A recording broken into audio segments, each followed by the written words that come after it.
We're glad to have you. You're still watching Daybreak, coming to you live from our studios here in the Federal Capital Territory, Abuja. Now time to take a look at what the papers are saying on their front pages this morning. And as is customary, we start with our sister publication this day. Let's see what it is saying on its front page this day. CBN, we have settled all valid Forex backlogs. It had some 4 riders. Declares all encumbrances to market confidence. Nigeria's ability to meet its obligations now totally behind us. Naira makes significant gains, reaching 1,490 to the dollar. The parallel market, NAFEM, closes at 1,496. Abdullahi reiterates Apex Bank's plan to recapitalize banks, says Forex volatility moderated. Tinubu, slain army officers, soldiers will be giving befitting burial national honors. He charges National Assembly committees to be cautious in summoning heads of MDS. Killers of military personnel must be seen treated as criminals. Diri, the governor of Bayelsa State, declares. Senate warns against harassing, punishing innocent Nigerians. Just above the logo of this day, economic hardship. Tinubu places temporary ban on foreign trips for federal government officials, and on the masthead, the top mast, NMPC says processes for public ownership of its shares to begin soon, set to deploy gas in ongoing efforts to develop Nigeria. And that's it for this day. Well, the Punch this morning has striking photographs of burnt, razed buildings, and that would be Nigeria's commercial capital of Lagos. And the story there is that the National Emergency Management Agency has blamed water scarcity as fire razed 4 Lagos buildings. So what's going on with water in Lagos? That's an irony. But the big story on the front page of the Punch this morning, Naira rebounds to 1,400 Naira to the dollar as speculators offload Forex. Naira appreciates its parallel official markets. Operators foresee 1,200 Naira to the dollar in weeks. CBN tightens news on currency speculators, completes payment of $7 billion of Forex backlogs. Above the masthead this morning, Tinubu pushes 60 million Naira annual pay for Supreme Court justices. And Delta bloodbath, Senate meets service chiefs as troops comb creeks. Federal government, varsity workers meeting deadlocked. Unions continue strike. The National Assembly passes student loan bill, proposes jail for defaulters. This and many more make it to the front page of the Punch this morning. Let's look at the Guardian. I hope we'll have the Punch Sports Extra. Well, if we don't have it, we'll go ahead. Let's look at the Guardian newspaper. It says FD spends 6 trillion Naira subsidy on this is interesting, on unavailable electricity in 10 years. Playing with words there. It says 5.4 trillion electricity subsidies between 2015 to 2024. You look at the picture, you see that tabular arrangement, you see the breakdown there. Senate passes student loan bill. Naira eyes 1,300 to the dollar parallel market as speculators offload Forex. Police arrest kidnappers of Chinese national in Kwara State.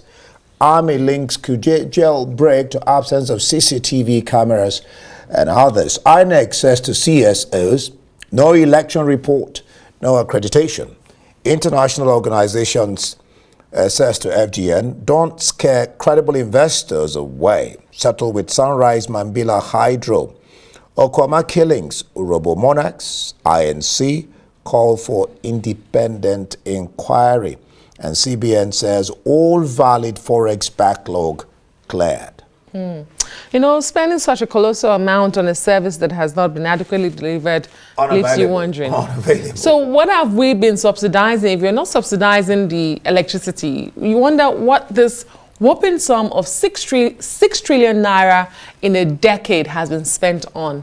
It's a food for thought. I mean, indeed. I mean, they kind of captured it succinctly when they say you spend money on what is not available. Yeah. I mean, it doesn't make sense. It doesn't. It's like a waste. Well, let's move to the Vanguard this morning. Killings. Troops comb Bayelsa, Delta, creeks for militant leader. A couple of riders to that story, including the Senate Joint Committee holding meeting with service chiefs, and demolition of buildings in Okwama continues. Well, other stories here. CBN clears valid foreign exchange backlog is one story you'll find on all the front pages this morning. Salary structure for judicial officers. This will be a talking point for the rest of the week and days to come. CJN, that's Nigeria's Chief Justice, to earn 5.4 million naira monthly. NLC, Labour Party locked in supremacy battle. Hardship, palliatives not reaching Nigerians, Catholic Church tells federal government. Where are the palliatives? And that's the Vanguard this morning. Let's look at the Daily Trust newspaper. It says, Controversy Day 11, controversy trails leaked list of terrorist financiers. NFIU disowns memo. 4 of 6 indicted BDCs not registered with CAC. Case already in court, government officials. Then you look at that to see a breakdown of terrorism financiers in Nigeria. Discoveries, 15 criminals, 9 individuals, and then you see about some of stories about some of them. But down under that, varsity union strike, exams stalled in BUK, lectures disrupted in others, laboratories, libraries, K1 center shut, student dies in Ekiti. That's a tragedy. Reps raise CJN's monthly pay to 5.3 million naira. Supreme Court justices 4.2 million. 193 billion naira intervention loans declared lost by CBN. Loans lost. Why I will not negotiate with bandits, Governor Rada of Katsina. The Daily Independent is focusing on the infighting in the Labour Party. Labour Party faults NLC picketing party secretariats, says it's unlawful. Berates Joe Ajero, vows to drag union to court. Utomi urges ceasefire, stakeholders consultations. Once proposed March convention postponed. That's the National Assembly, pushes 2023 Appropriation Act implementation to June 30, and that's by some 3 months. Tinubu is decisive leader. Prosperity won't forget him, says Shatima. Go into farming to better our situation. Oluremi Tinubu tells Nigerians. She's saying everybody should try and grow something for eating, you know. You grow a little something and everybody grows something and then we'll have surplus. But we'll see how that goes. NNPC Limited pledges to use gas to trigger Nigeria's industrialization, economic development. Why Kuje prison break was successful? That's coming from the army. Find details in the Daily Independent. Senate passes student loan, NYSC trust fund bills, and fire destroys buildings, goods at Lagos market, 37 shops in Kano. $7 billion, CBN eliminates FX legacy backlog, clears valid transaction. All right, let's go international now, and we start with their Daily Express. Daily Express says on its front page, pension triple lock will be in Tory manifesto. What is this about? Rishi Sunak will give pensioners an election guarantee. The triple lock will remain under a future Tory government. In a major victory for the Daily Express, the Prime Minister is set to put the commitment of a decent increase in the state pension at the heart of his party's manifesto. And there you see a picture of William and the wife Kate. Number 10 urges nation to get behind Kate amid probe into medical records breach. And the Daily Express this morning, that's the Daily Express, sorry. The Daily Mail, mortgage hope as economy turns a corner at last. The Eye, UK on track for summer interest rate cuts after inflation falls. Chancellor raises the prospect of another 2 pence cuts to national insurance in pre-election autumn statement. Sunak suffers bruising defeat on flagship Rwanda policy. The Metro this Thursday morning leads on nerdy double killer Luke DeWitt, who was found guilty on Wednesday of murdering Carol and Stephen Baxter by secretly giving them the powerful drug fentanyl. Let's look at the Guardian International. Just clicked that and it took off. All right, the Guardian International. What is it saying? It says MI6 chief and civil service head resign from all-male Gary Club. Rwanda bill stalled until April after Lord's defeat. Shock after Varadkar steps down as Irish Prime Minister. Well, the Financial Times this morning leads on inflation falling to 3.4% in the UK, potentially paving the way for cuts to interest rates later this year.